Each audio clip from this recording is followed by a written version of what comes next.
describe una permanencia mutua. El creyente permanece en Dios y el Espíritu de Dios permanece en el creyente. Este es un repaso. En Juan 15:4, permaneced en mí, yo en vosotros, como el pámpano no puede llevar fruto por sí mismo, si no permanece en la vida, así tampoco vosotros si no permanecéis en mí. Es lo que dijo Jesús en el Evangelio de Juan. En primera de Juan, ya nos metemos al capítulo 2, 24, dice, lo que habéis oído desde el principio, permanezca en vosotros. Y lo que habéis oído desde el principio permanece en vosotros, también vosotros permanecer en el Hijo y en el Padre. Ya habíamos visto también qué significa desde el principio. En el principio era el Verbo y el Verbo estaba con Dios y Él era Dios. En el primer Juan 1:1. Pasajes claves está en Juan 15:4. En el Evangelio, permaneced en mí y yo en vosotros, como el pámpano, ¿no? Ya habíamos hablado de esto. En primera de Juan, ya en el 2:24 dice, lo que habéis oído desde el principio permanezca en vosotros. En Salmo 119:89, para siempre, oh Jehová, permanece tu palabra en los cielos.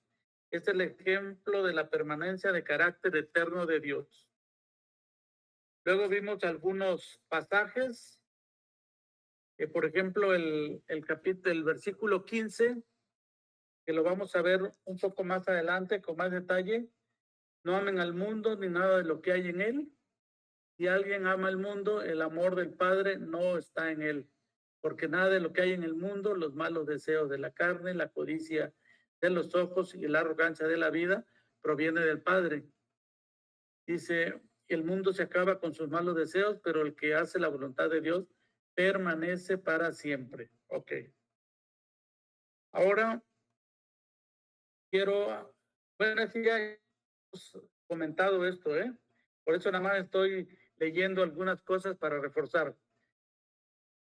Dice que los versículos claves del versículo 2, ya los leí también.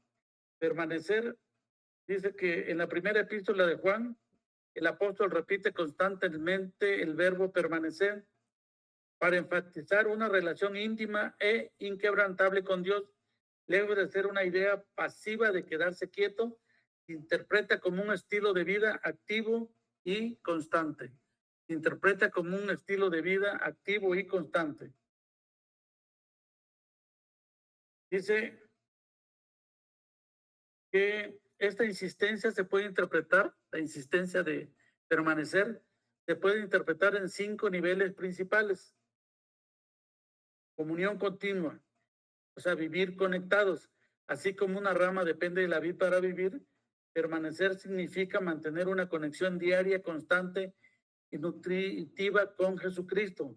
Es la seguridad de que Dios vive en el creyente a través del Espíritu Santo. Y dábamos algunos ejemplos de permanecer, ¿no?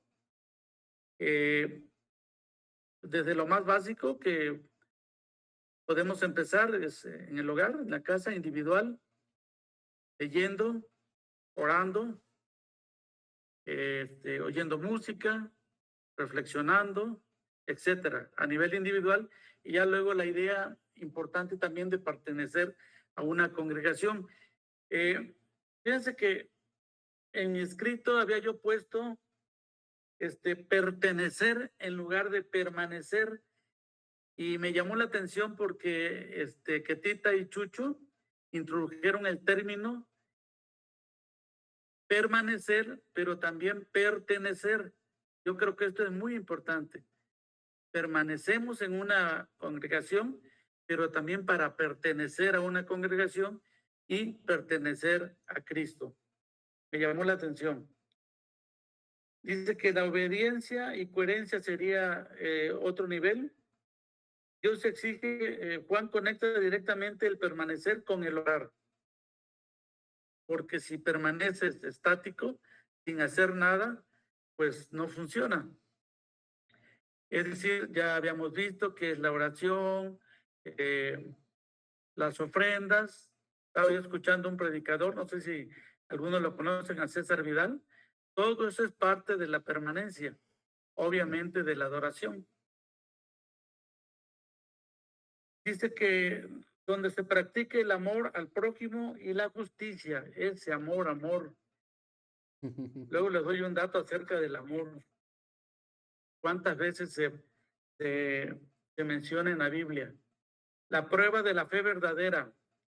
En el contexto de la carta, algunos seguidores que estaban alejándose debido a falsas doctrinas. La repetición de permanecer es una garantía. Quienes continúan firmes en la verdad hasta el final demuestra que su conversión fue genuina. Primera de Juan 2:6. También el 3:6, pero eso lo dejamos para, creo que le toca a Diego. Pero fíjense, vivir, andar como él anduvo. Esto a veces nos causa problemas porque pretendemos y a veces nos esforzamos bastante para andar como Cristo anduvo. Lo tomamos como ejemplo y así debe de ser. El ideal así debe de ser.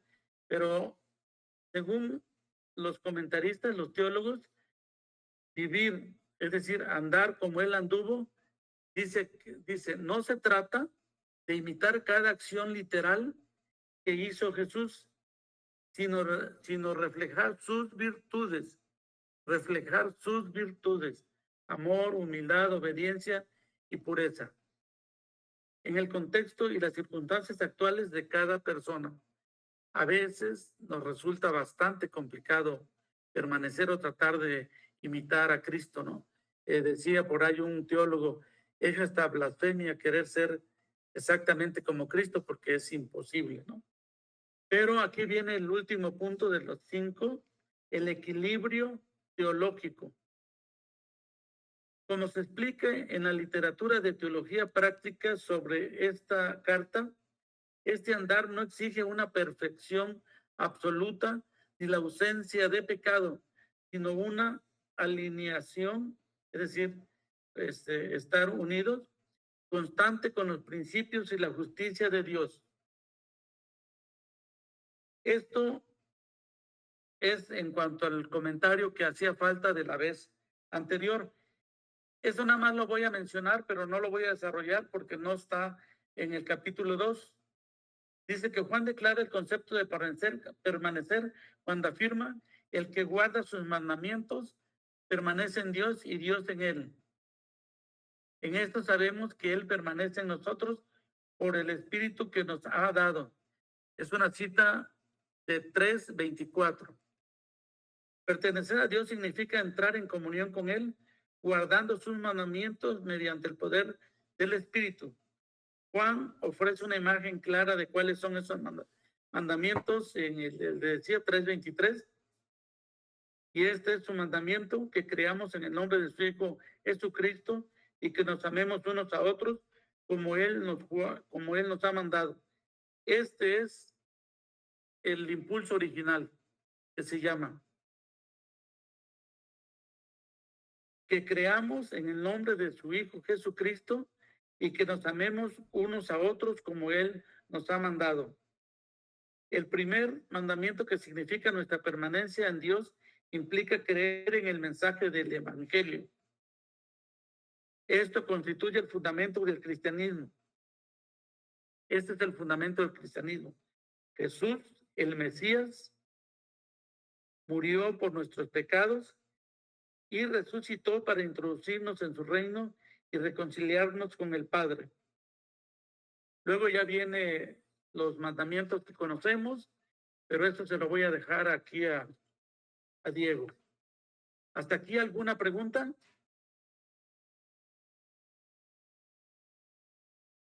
No, ahorita no, Mateo. ¿No? ¿Los demás? No. Bien. Entonces voy a pasar al versículo 15 del capítulo 2. No amen al mundo ni nada de lo que hay en él. Si alguien ama al mundo, el amor del Padre no está en él, porque nada de lo que hay en el mundo, y nos dice qué cosas son: los malos deseos de la carne, la codicia de los ojos y la arrogancia de la vida. Porque dice, porque nada de lo que hay en el mundo proviene del Padre, sino del mundo. El mundo se acaba con sus malos deseos, pero el que hace la voluntad de Dios permanece para siempre. ¿Han escuchado esta? Yo he escuchado algunas prédicas sobre esto y la verdad que no amar al mundo es un poco complicado. ¿A qué me refiero? Me refiero a que no sabemos, cuando menos a mí me cuesta trabajo, distinguir cuándo pasas la línea de un lado para otro, cuándo cuándo hablas al Padre o a Cristo y cuándo estás en el mundo. Aunque nos da las definiciones, pero ahorita las vamos a ver. Fíjense, el amor es un concepto universal y complejo, inicial de atracción o enamoramiento. El amor es un vínculo profundo y una decisión activa de cuidar, respetar y comprometerse con otra persona, con uno mismo o con un propósito. Para la Biblia,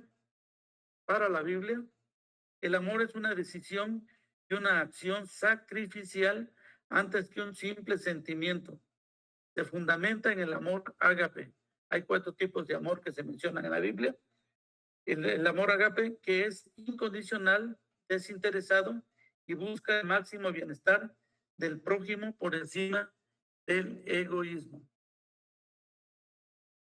Este es un dato que encontré que me pareció interesante. El amor es uno de los temas más centrales de la Biblia, mencionado más de 500 veces y con razón. Las escrituras revelan un amor que no es superficial ni sentimental, sino poderoso, perdurable y transformador. Es un amor que fluye de Dios, transforma nuestros corazones y desborda en nuestras relaciones con los demás. Es un amor que fluye de Dios, transforma nuestros corazones y se desborda en nuestras relaciones con los demás. Hijitos míos, ámense unos. Ok. ¿Hasta aquí alguna pregunta? Yo me acuerdo en esas predicaciones se decía que ir de compras cuando hay ofertas, pues ya era cosa del mundo. Pero, sí, pero también en algunas culturas, estoy hablando aquí de México, de otros pueblos, unos familiares, por ejemplo, allá en Chiapas, no iban al cine porque era del mundo, no veían televisión. Estoy hablando de las personas más radicales, ¿no? Pentecostales, por cierto. Otros eran de extracción, ¿cómo se llama? Presbiteriano, pero finalmente un pueblo. Entonces, no usaban celular, no veían tele. La tía, es una tía la que les menciono, no se cortaba el pelo porque era del mundo, no usaba maquillaje, no usaba arete. Bueno, estoy en el extremo, pero más para acá también, los 3 grandes pecados que a veces se mencionan: no bailes, no tomes y no fumes. Curiosamente, ninguno de los 3 está prohibido en la Biblia. Ahora, ¿cuándo sabemos cuando rebasamos o no los límites? Ese es, voy a leer algunas ideas que investigué. Que dice que en 1 Juan 2:15 la Biblia advierte: no amen al mundo ni nada de lo que hay en él. Si alguien ama al mundo, no tiene el amor del Padre. Esto no se refiere a la naturaleza o a las personas, sino al sistema de valores de la sociedad que se opone a Dios. Exacto. Sistemas y valores que se oponen a la voluntad de Dios. Es decir, el mundo es creación de Dios. El mundo, la naturaleza, la humanidad. Entonces Juan no está hablando de eso, porque si lo tomamos literal que el mundo, entonces, ¿en dónde nos paramos? Antes, pues también tenían medios de transporte si lo usaban. O sea, el problema no está ahí. El problema está en qué es lo que tiene prioridad sobre ti. Por eso yo decía que a veces las rayas son lo que divide, son muy tenues, ¿no? Por ejemplo, lo que le decía, eh, querer tener un auto, eso no es cosa del mundo. Esa es una necesidad, Claro. incluso. Un teléfono. Ahora, aquí entran los asegúnes. De tener la última versión del iPhone, Ujú. ¿por qué lo quieres tener? Nada más por presumir con los demás, porque todo el mundo tenemos celulares. Pero mi problema está aquí. Es que si tengo dinero para comprarlo, ¿por qué no lo puedo comprar? Si no estoy tratando de impresionar a los demás. Claro. Querer tener un auto mejor, Tampoco es pues yo creo pecado. que sí. Igual te vale. Muchos lo hacemos. Pero no nada más para superar al vecino o al hermano. La cosa es que a veces no nos llena nada. Querer ganar mejor, yo creo que es bien válido, ¿no? Pero el problema es cuando el trabajo empieza a ocupar el tiempo de Dios, por decirlo. Exacto. Ahí sí ya empezamos con problemas. Les voy a leer algunas ideas y espero que ustedes me ayuden. No les voy a decir esta todavía, porque hay una clave ahí. Bueno, dice amar al mundo, es decir, darle prioridad, es decir, compite con el amor al Padre. Entonces la clave del pasaje está en que no amen al mundo, no amen al mundo, ni nada. Si alguien ama al mundo, no tiene el amor del Padre. Es decir, que el mundo esté compitiendo con Dios, Exacto. porque también dice amar al mundo, y lo que debemos de amar es amar al Padre, bueno, Padre Dios Cristo, ¿no? Yo creo que ahí está la clave de este pasaje. Cuando esas cosas que quieres compiten con Dios, porque hay cosas que obviamente no compiten con Dios. Estábamos hablando de la creación, la naturaleza, tener un carro no es problema. Antes tenían caballos, me imagino. Dice que el significado se desglosa en 3 tentaciones principales. Es el versículo 16. Dice que es los deseos de la carne. Es la búsqueda descontrolada del placer físico o egoísta. La búsqueda descontrolada del placer físico o egoísta. Por ahí introduce un teólogo la palabra lujuria. La gloria, Perdón, la vanagloria. no, ese es el segundo. Los deseos de los ojos es del materialismo, la codicia y el anhelo constante de poseer todo lo que se ve. Estoy contento a veces si el otro no lo tiene, pero empezamos a tener problemas. Como dicen que el pasto del vecino se ve más verde que el de nosotros, ¿no? Exacto. Saben a lo que me estoy refiriendo. Y la vanagloria de la vida, el orgullo, el ego y la obsesión por el estatus social, el éxito o los logros personales. Ahora, aplicación en la actualidad.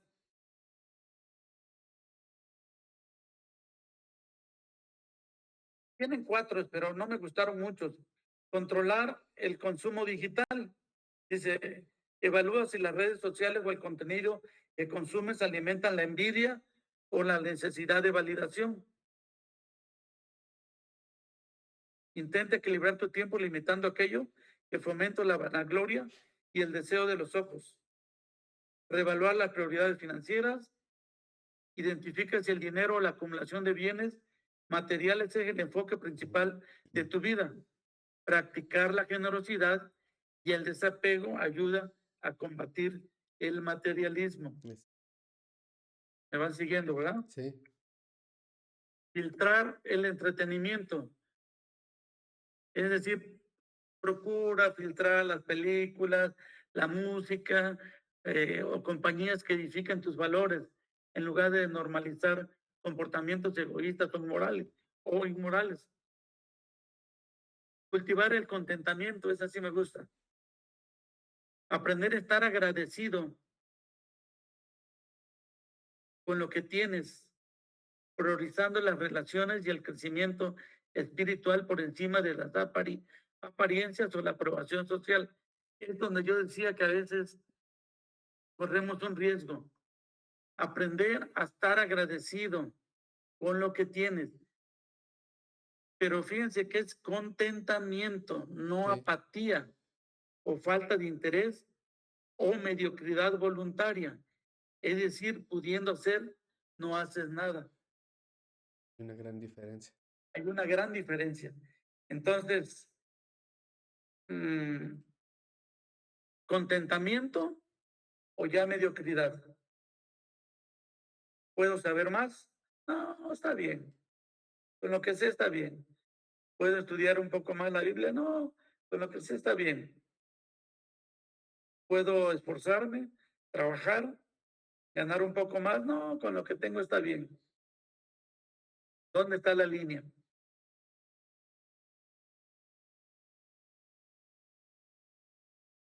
Estoy buscando aquí para no cansarles.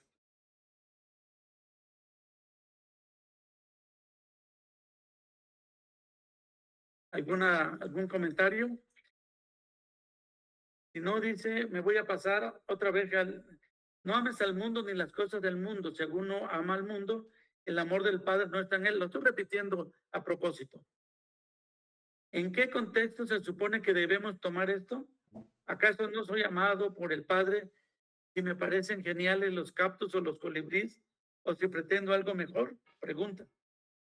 Obviamente no. Entonces, ¿en qué momento algo se convierte en lujuria? Porque el amor se parece un poco a la lujuria. En lugar de solo algo que quieres, como un mejor carro o una casa más bonita o lo que sea.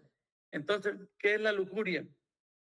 La lujuria de la carne, ganas fuertes de sentirse bien.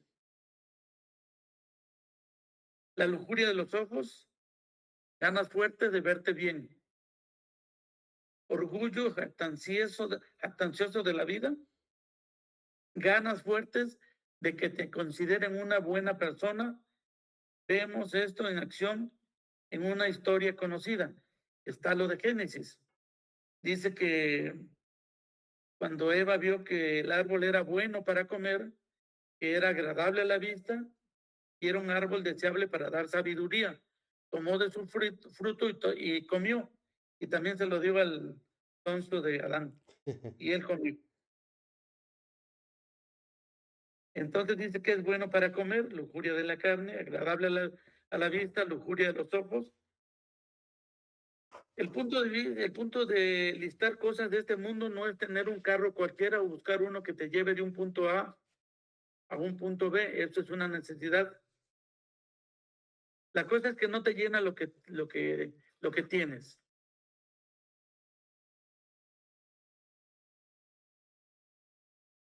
Dicen, la, me llamó la atención la palabra lujuria que proviene del latín luxuria, que a su vez deriva de luxus, cuyo significado original era abundancia, exuberancia o extravagancia.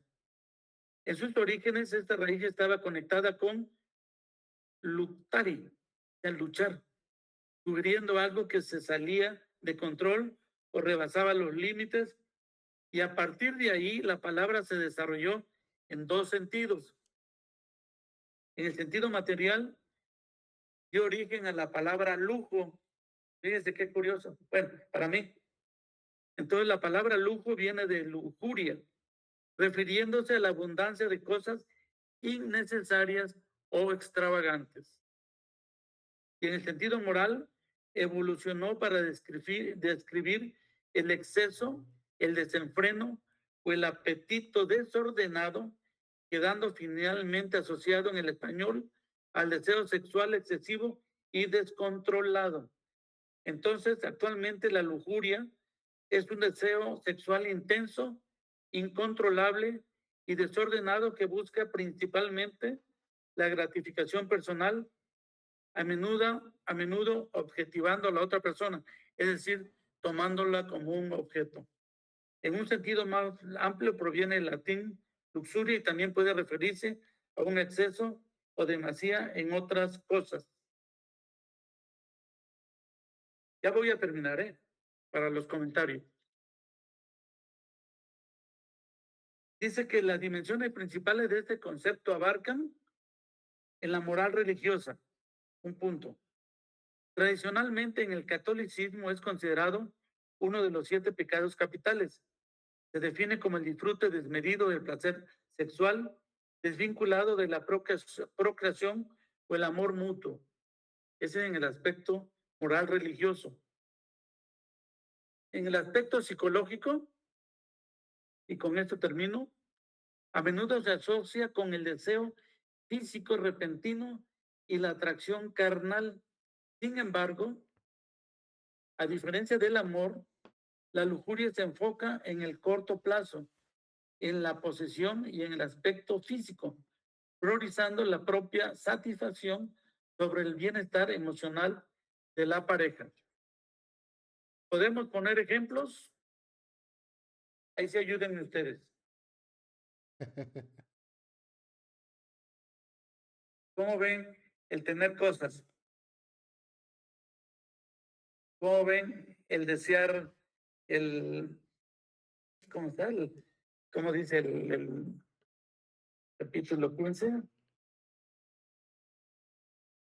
La Porque codicia nada de lo que hay en el mundo, los malos deseos de la carne,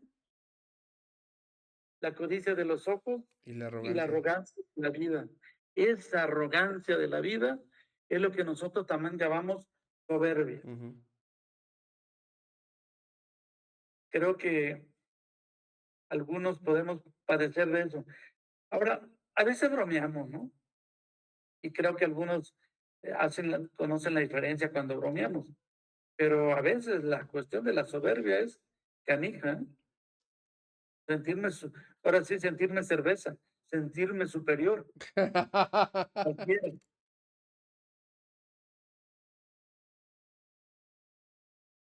¿Los escucho? Okey. Ya faltan 10 minutos para las 10 y ya quiero terminar, no cansarles, pero comentarios, preguntas. La vez anterior se nutrió muy bien porque hubo varias participaciones. Es que hay un montón de cosas en esta parte de Sí, lo prohibitivo, ¿no? El gran error de la iglesia es prohibirle a las personas, en lugar de enseñarle a tomar decisiones que entiendan que no hay nada que puedan adorar más que a Dios, ¿no? O sea, eso es lo que estás explicando, la diferencia con amar al mundo tiene que ver con lo que ocupa el mundo, el lugar en tu corazón, y si quita a Dios de ese lugar como primero. compite con Dios. Ajá. Entonces está muy bueno. Yo les animaría a que se desborden ahorita con todas esas preguntas que alguna vez han topado con el clásico, no puedes hacer esto, no puedes hacer aquello, chalala, chalala, o sea, da para mucho, mucho, mucho, es un eje fundamental. Yo quisiera reservarme al final para dar la postura desde la parte de la iglesia, al menos en Vallit, ¿no? Pero sí sería bueno. Si alguien tiene, es ahora el momento. Ven, Gaby. Hola, buenas noches a todos. Yo hace un año tuve una cuestión con Giovanni. Pues yo todavía me congregaba en la anterior iglesia y yo pregunté, porque él es católico. Entonces él me dijo, bueno, me invitó a acompañarlo a una procesión en Semana Santa. Entonces, pues yo como guía quise preguntar si eso estaba bien o estaba mal. y pues me dijeron que pues si yo hacía lo que ellos hacían, pues sí se tomaba como, ay, no recuerdo si era blasfemia, no recuerdo. Pero pues en conclusión me dijeron que estaba mal. Pero no sé, como que yo muy dentro de mí dije, bueno, si yo no hago las mismas cosas y solo pues literal voy a acompañar, no siento que eso esté mal o cambie en algo mi relación con Dios si Dios sabe cuál es mi intención. Pero pues siempre me quedé con esa duda. O, por ejemplo, pues en mi relación que Giovanni es católico, a pesar de que no se congrega, pues hay algunas cosas con las que, pues por acompañar a su mamá también, él me invita. Entonces, pues es ahí donde tengo mis cuestiones. Muchas gracias, Avi. Muy buena pregunta, querido Mateo. Pensé que le ibas a contestar tú. Yo tengo una opinión que le voy a dar a Yo, Avi, pero ahorita, no hay ningún problema desde mi punto de vista, porque no está compitiendo con tu fe en exacto. Dios.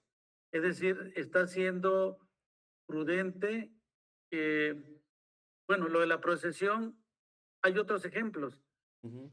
Al principio yo no asistía a nada a la Iglesia Católica, al principio, pero ya después investigando y por consejos pastorales, ahí fue al revés, dice, pues, ¿por qué no ir a una boda de unos Exacto. amigos? Es total, ¿cómo te lo vas a ganar? Tú quieres que vayan a tu iglesia, Ve tú. pero tú no puedes ir a la de ellos.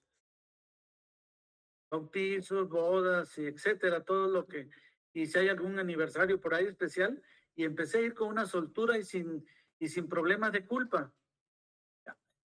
Por ejemplo, fíjense lo que es el extremo de esa postura. Estos parientes que te digo allá de Chiapas, se casó su hija, es un tío, y no fue a la boda de su hija, que porque fue por la iglesia católica. Entonces, eso le trajo problemas serios con la relación con su hija. Su hija asistía a su iglesia. ¿Sabes en qué terminó? En que se separó de la iglesia. Claro. Que porque eso era del demonio. Hágame usted el favor. El hecho de que no tengamos el mismo rito, al final somos cristianos. Ellos tienen un rito que no compartimos. Yo tampoco comparto muchas cosas con ellos, ¿no? Pero hay que tener cuidado. Otro ejemplo. Y ahorita Marta quiere hablar porque ya me está pellizcando la pierna. Ah, entonces quiere otra cosa. Unos amigos ahí de Jalapa, no voy a decir el nombre porque los conocen. Uno católico, no totalmente católico él, sino su familia.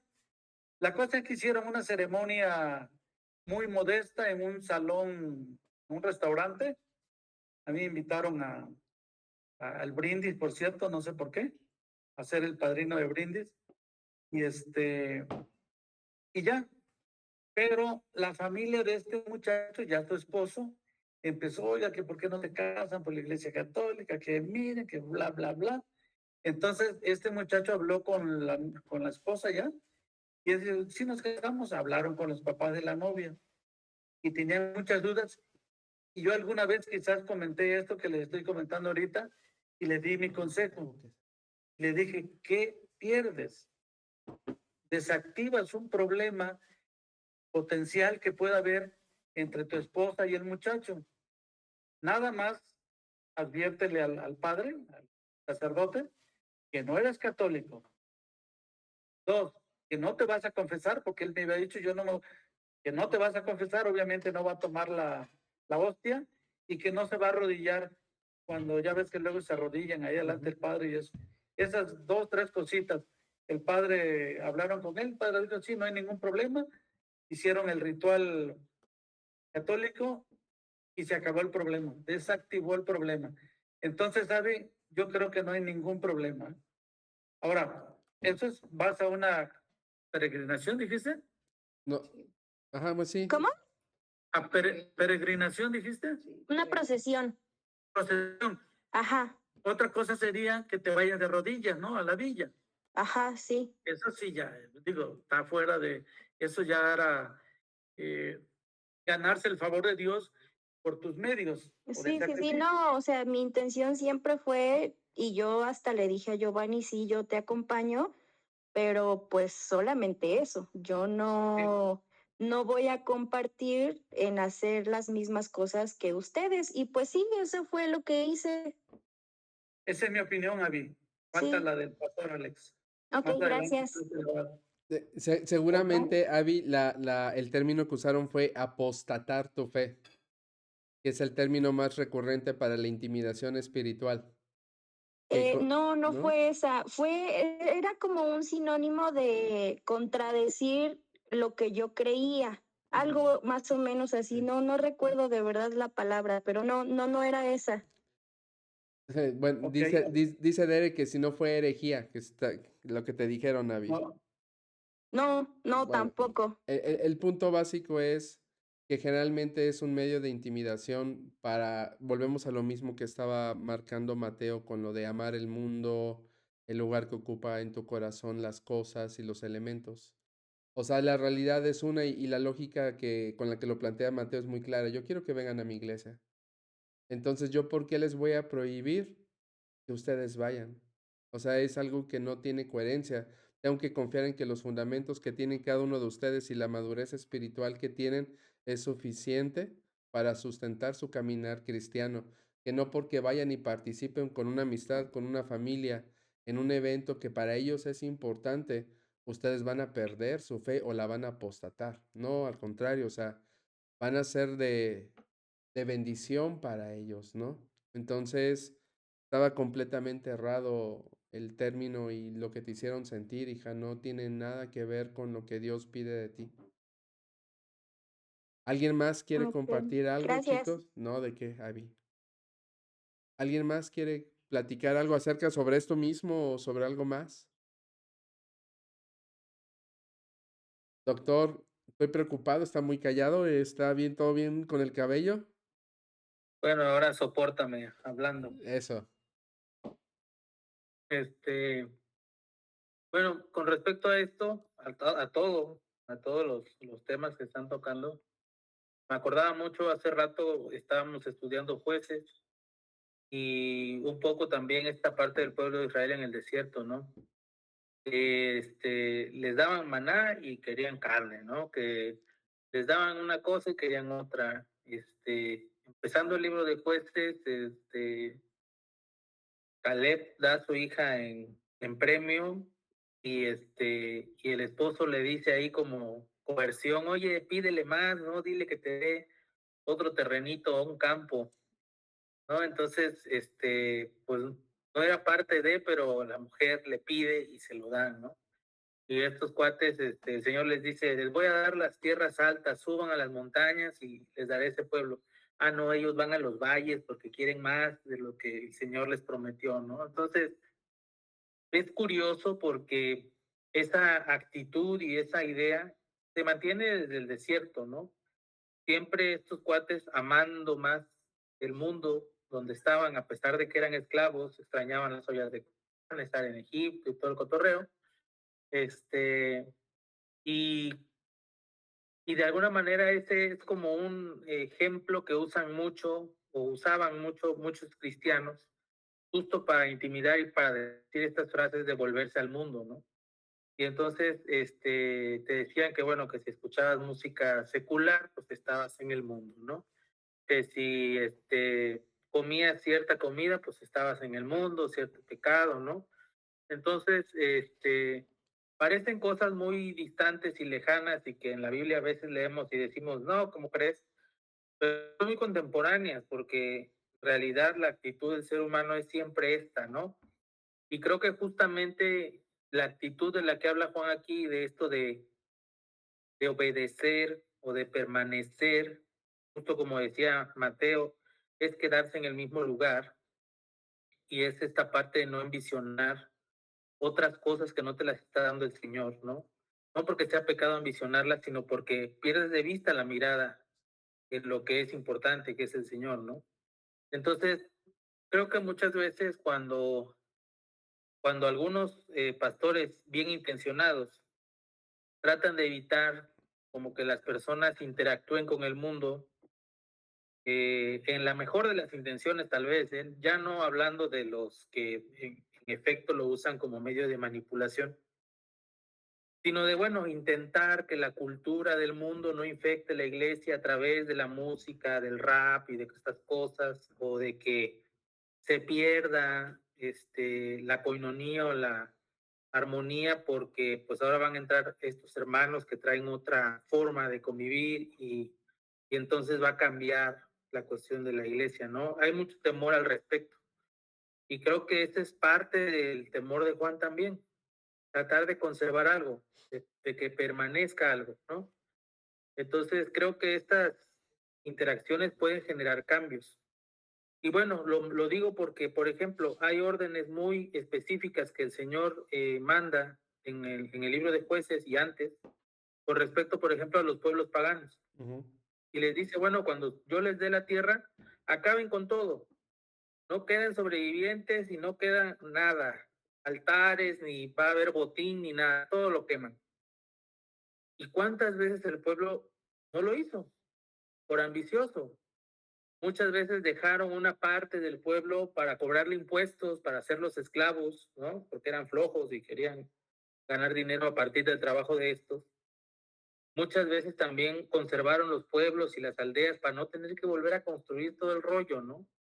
¿Y qué pasó? Pues que hubo una mezcla y que esto al rato, pues por más jueces que se levantaron, pues los altares a los otros dioses se seguían levantando porque había una mezcla ya y había esa falta de radicalidad y de obediencia, decir, bueno, si Dios dijo que no, es no.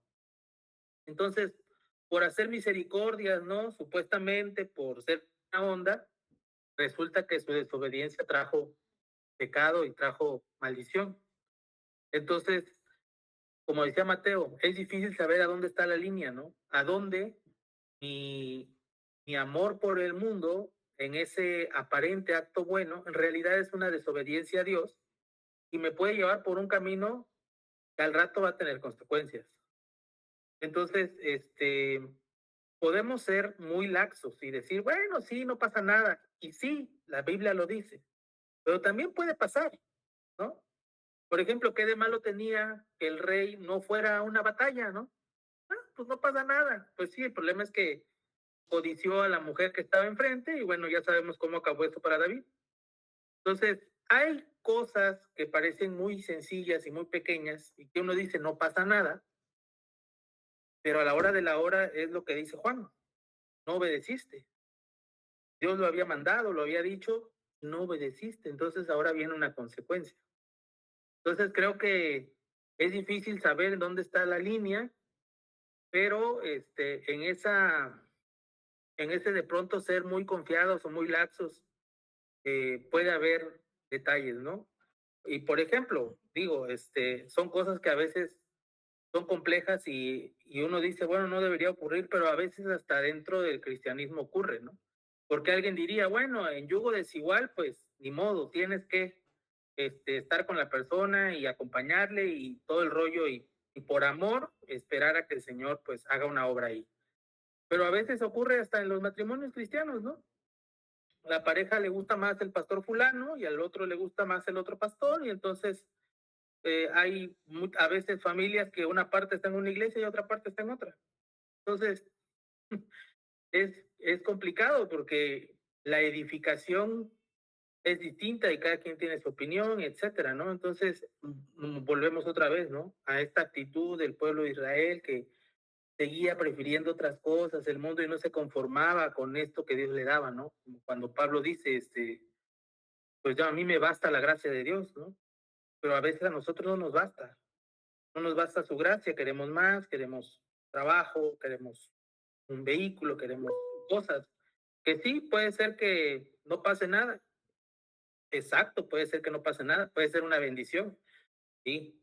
Pero bueno, si esto fuera tan fácil, si Dios fuera comprensible para nosotros, pues no sería Dios. Su voluntad es misteriosa para nosotros. Claro. No la conocemos. Entonces, creo que cada decisión que tomamos en ese sentido debe ser cuidadosa, confiando en Él, estudiando lo más que podamos, y bueno, si nos equivocamos, confiar que tenemos abogado, como empieza diciendo este capítulo, ¿no? Gracias, querido Diego. Avi, ¿algo que quieres comentar, hija? Sí, perdón. Es que tengo otra duda en cuanto a esto de qué no hacer. Algo que siempre bueno, últimamente en estos años me ha surgido mucho la duda de el tema del Día de Muertos y Halloween, que también en alguna vez pregunté esto de disfrazarse y de los altares. De los altares yo por muchos años también tuve la creencia de no, pues a mí me enseñaron que al ser un altar, pues obviamente es una adoración Ujú. a la muerte. Y pues muchos años estuve convencida de eso, pero pues obviamente ahorita ya más grande sí me pregunto eso porque pues está igual esta parte. Yo la verdad siempre he tenido la ilusión desde niña, ¿no? Tener un altar. Obviamente no con el propósito de adorar, ¿no? Sino pues de recordar o pues simplemente la decoración me gusta mucho. Entonces, pues sí me decían, no, es que no te puedes disfrazar o tú no puedes ir a fiestas de disfraces, nosotros no ponemos altares y pues yo siempre me quedé con las ganas de tener un altar.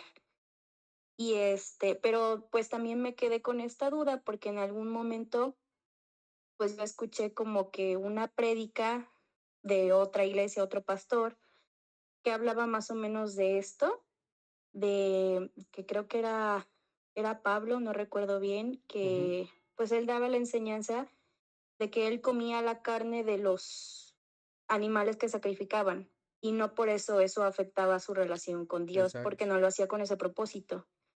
Entonces, Correcto. pues también tengo duda en esos temas. Excelente. Muy, muy bien. Querido, Mateo, ¿quieres contestar? Venga. No, es que esto que dice Avi es muy cierto y es semejante a lo del árbol de Navidad y al nacimiento. Aquí mi señora quiere comentar algo. Venga. Pues no quería comentar, pero comento. No, yo creo que lo importante aquí es la intención del corazón. Exacto. Tenemos que recordar que el Día de Muertos es una tradición mexicana y es algo que si yo voy a poner un altar, lo estoy haciendo porque quiero recordar a las personas que ya no están. Sin adorar. Pero no las voy a adorar, simplemente es una forma de recordarlas, pero la intención de mi corazón es simplemente dar gracias a Dios por el tiempo que estuvieron conmigo y que las quiero recordar. Es una forma de darle un homenaje a esas personas que ya no están. Entonces, yo creo que todo está en la intención del corazón, porque la otra cosa es que hablamos de la cuestión cultural. Entonces, también luego nos vamos por otro lado. Tenemos que aprender que estamos viviendo en un mundo ahorita donde hay muchas cosas pues, que nos jalan, que no entendemos, pero si estamos firmes en lo que creemos, en lo que sabemos, y que yo voy a hacer algo, pero lo voy a hacer no con la intención, por ejemplo, el problema es mi intención de querer ser mejor que el otro, aguas, porque entonces dentro de mí hay algo. Claro. Si yo soy una persona soberbia, porque son cosas que no se ven, y eso lo tenemos dentro de la iglesia. No solamente afuera, lo tenemos dentro de la iglesia. Exacto. Quiero ser mejor que el hermano, quiero cantar mejor que el hermano, quiero predicar mejor que el hermano, que no lo expresamos, pero que internamente lo tenemos. Entonces vuelvo a lo mismo, es la intención que está en mi corazón y a Dios no lo voy a engañar y yo siendo honesta voy a reflexionar a ver cuál es mi intención en todo esto. Entonces yo, por ejemplo, el Día de Muertos, para mí, yo estaba como tú, David, como siempre escuché que pecado, que no dulce, que etcétera, pero cuando entendí esa parte de que es una tradición y que no lo estoy haciendo por adorar a nadie, simplemente lo estoy haciendo porque es una tradición y me gusta esa tradición y la quiero hacer. En conclusión, no es pecado. No es falta, no está compitiendo con tu fe no está compitiendo con Dios, es simplemente participar en algo si quieres, si no, también no pasa nada, ¿verdad? El árbol de Navidad, algunos lo condenan, increíble. Ahí, Imagínate que vieran ahí lo de un nacimiento, pues se infartan, ¿no? Sí. No hay ningún problema. Es la intención del corazón, un recordatorio. También tengo la duda de dónde es que entra esta parte de que si tú lo que haces, o sea, cuando tú lo haces, Jenny. signifique una piedra de tropiezo para el otro. Ok. ¿Dónde queda eso? ¿En qué momento puedo yo decir, voy a ser parte, pero entonces lo hago o no lo hago? A ver, déjame, primero, yo estoy de acuerdo con Jenny, vamos a la rama todos. ¿Está bien eso? Que ahí puse el comentario. Hay algo que hay un fundamento que a los pastores nos da pereza. Enseñarle a la gente a tener discernimiento. Y el discernimiento viene a partir del conocimiento profundo de Dios.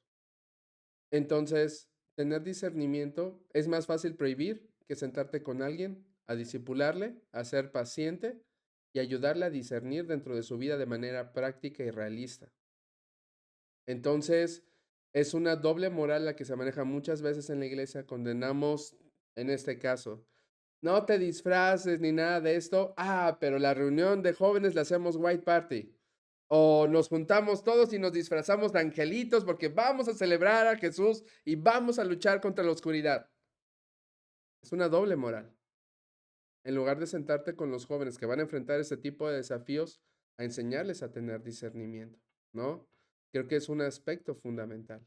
El ser piedra de tropiezo para alguien, querida Abby, yo lo llevaría hacia otro término. Bueno, se me estaba olvidando algo. En misiones interculturales te enseñan un principio básico que les estaba platicando con John el otro día que es hermoso. A la tierra que voy, yo tengo que asumir la cultura de ese lugar, no al revés. Y eso muchas veces en el campo misionero es un choque, ¿no? Porque tú no te vas a poner de fifía, no, yo no participo de eso porque eso no es de Dios. No, para nada.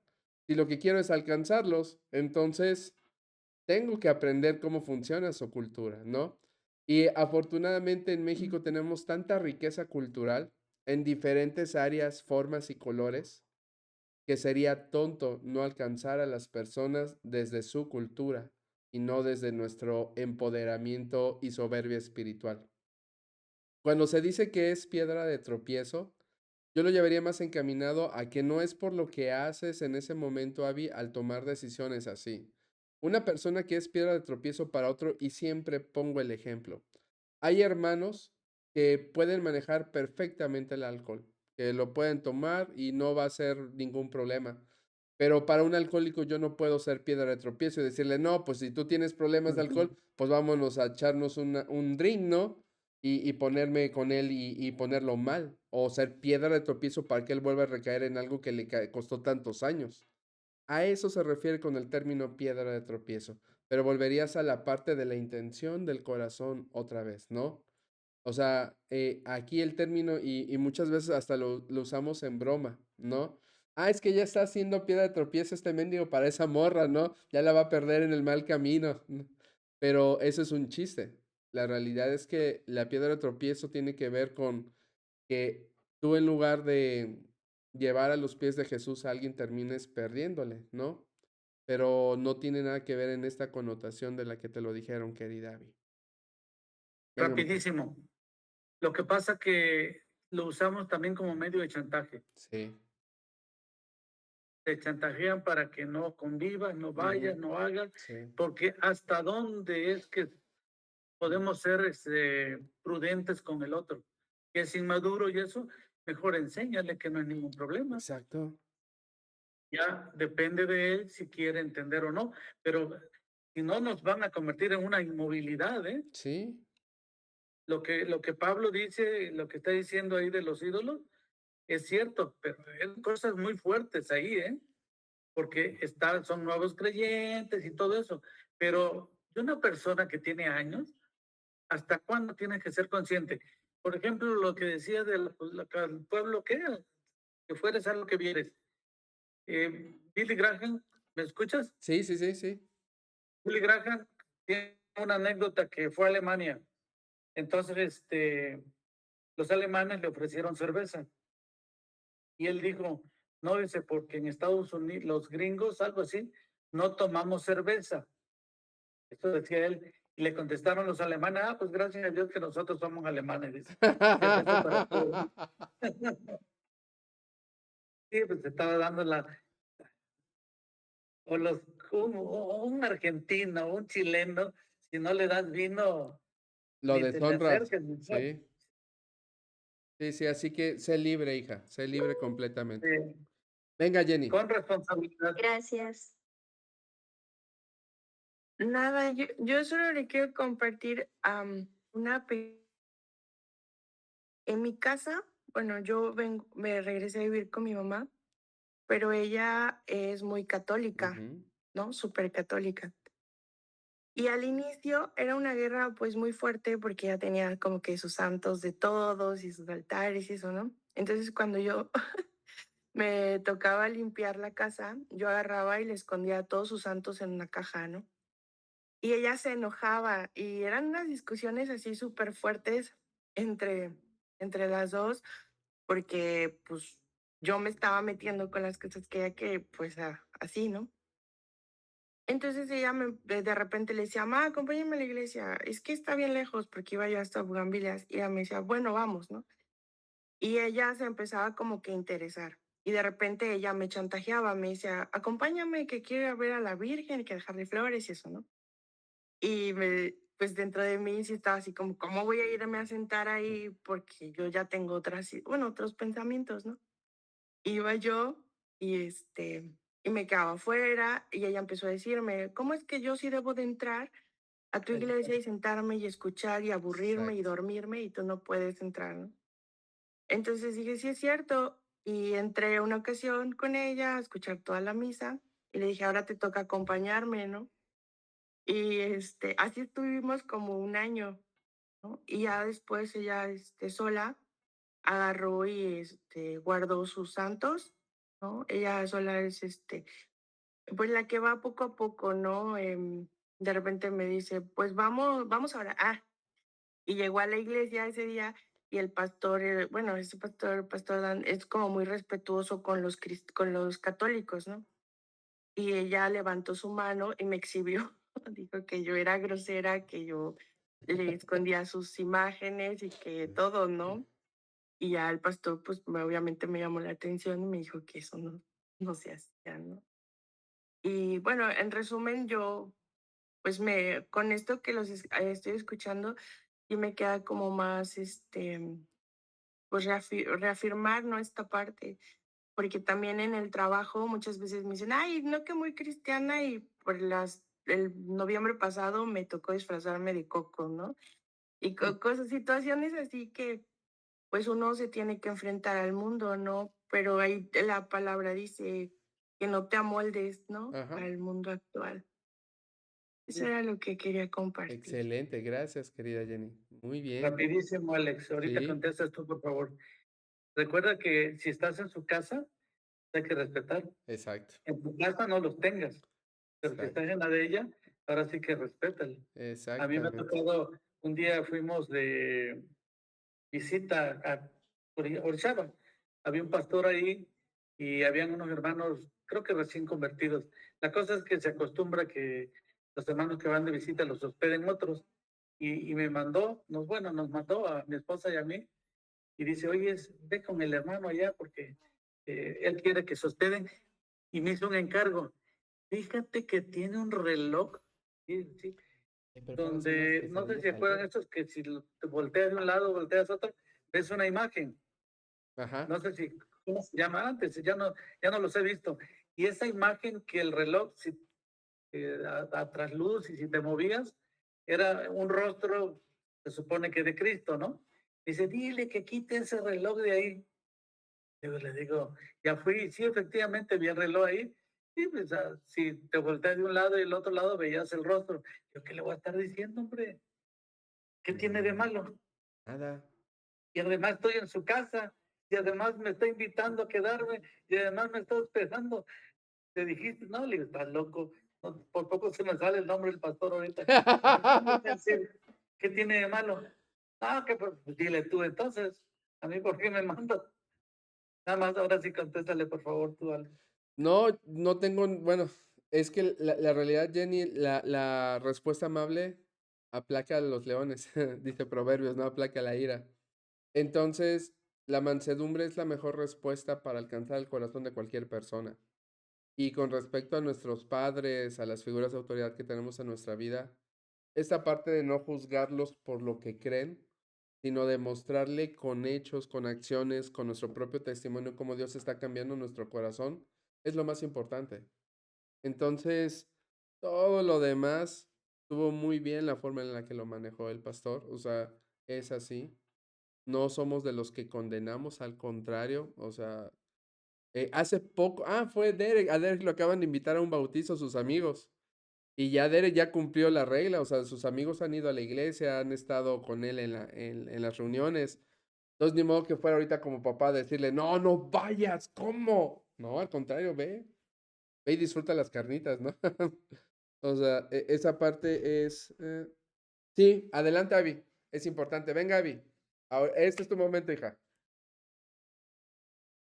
Ay, perdón, perdón. No, Es ya no, la última, la que se me ocurre ahorita también. Es que también me ha pasado, incluso con mis papás, esto de las películas de miedo. A mí me gustan muchísimo. Me gustan muchísimo de miedo, paranormales, de exorcismos, todo, todo, todo. Entonces, sí es algo que también me han dicho mucho que no es correcto verlas porque es una forma de abrir puertas. Pero pues no sé si caiga también dentro de esto de la intención, porque obviamente yo no lo hago para abrir nada, ni para comunicarme o cosas así, simplemente pues es un entretenimiento para mí, pero no sé si ahí sí sea cierto que no debo ver esas cosas. ok, ok. Doctor, ¿quieres contestar?